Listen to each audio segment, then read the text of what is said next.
Howdy, Green Films Official here. How's it going? Having a good day? That's great. Today we're reviewing Arcane. So, Netflix's and Riot Games' Arcane is based on the hit video game League of Legends. Now, I'm going to be honest with you. I have never played League of Legends, and I do not intend to. It does not look like my kind of game at all. You might be thinking, Greenie, if you have little to no interest in League of Legends, then why in bloody hell did you watch Arcane? Well, a couple of reasons. The first being the animation, which we'll get to later, and the second being that this video was requested by one of my subscribers. Anyways, this show follows two plot lines. The first being the relationship between two sisters, Vi and Powder, who is later known as Jinx, and how they change as people over the course of many years. And then the second plot follows a man named Jace, who creates magic with science or some shit. Let's start with the animation of the show. I assume you have eyes, and if so, you can probably tell that the animation is absolutely incredible. It's got like this cool 3D art style, but then there's some like 2D in there with smoke and dust and electricity and blood even, and it looks so cool. Normally I wouldn't like 2D and 3D mixed together, but this show is a major exception to that. While it's not exactly the same, this show's animation kind of reminded me of Spider-Man Into the Spider-Verse's animation a little bit. At the very least, Arcane is a very beautiful looking show. I also quite like this show's soundtrack.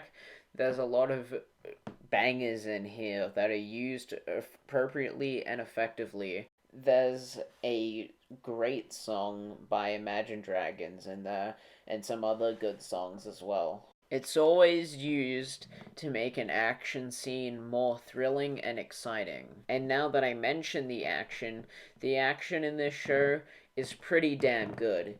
It's always fluent and kinetic, and yeah, they're just really entertaining scenes. I also quite like the characters in this show.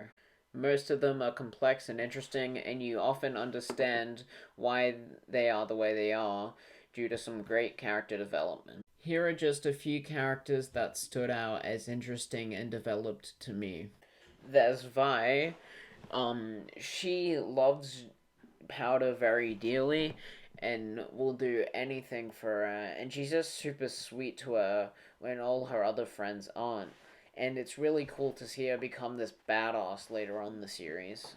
We have Silco, the main villain. He's like this crime lord, and you can tell like he's super evil. He's not a nice dude, but at the same time you can sort of sympathize with him, because despite all the bad stuff that he does throughout the series, you can tell he legitimately cares for Jinx when he takes her into his custody. I wasn't too big on Silco early on in the series. He just sort of seemed like a generic bad guy, but I grew more invested in him as the series continued. Then there's Heimendinger, a flawed but brilliant scientist who sort of focuses too much on the past instead of the future, and it sort of causes some conflict amongst this council that he's part of. And then we have my personal favorite character in the entire show, Powder, later known as Jinx. She starts off as like this flawed but well-meaning little girl who wants to help out her friends, but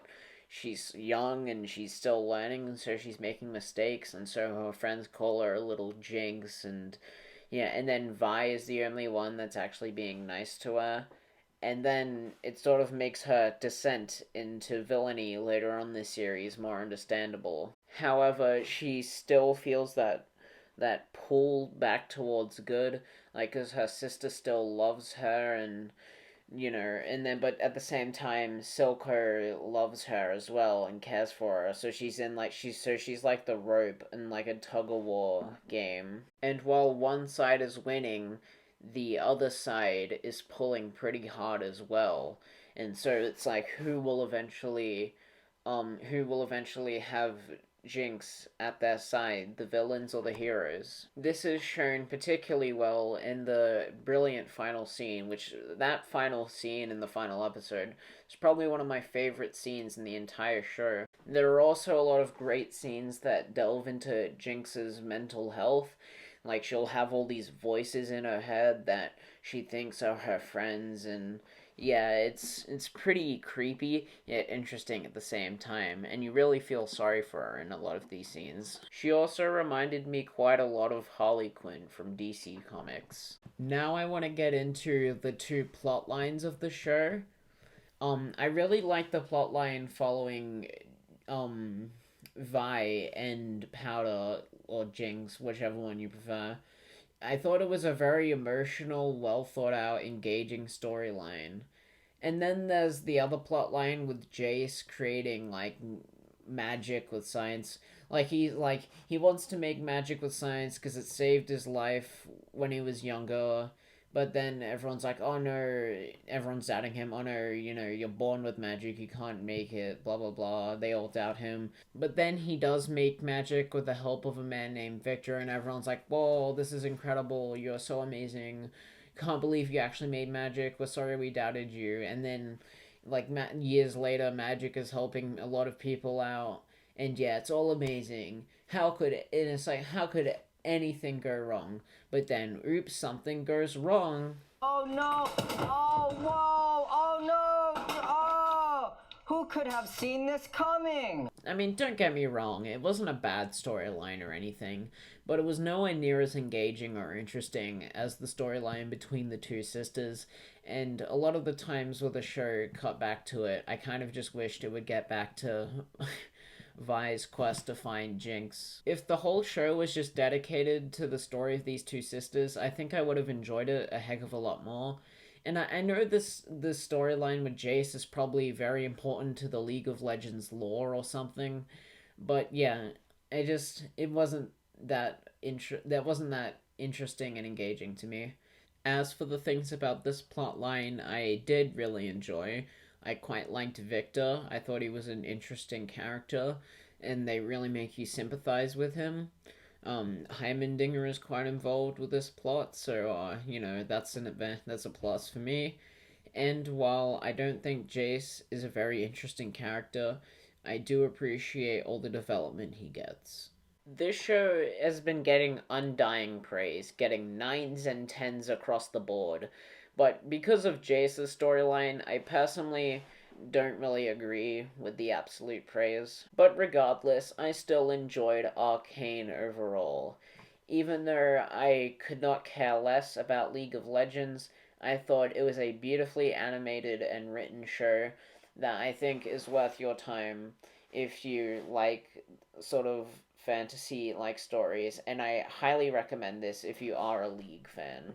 Thank you for watching till the end. I hope you enjoyed my review. If you did, smash that like button and destroy that subscribe button if you haven't already. I said it in my previous video, but we're literally one off 60 subs. It'd be a pretty cool number if we hit that. So can we please hit 60 subs? That would be greatly appreciated. Anyways, I gotta go now, so thank you so much for watching, and I'll catch you in the next one. Bye.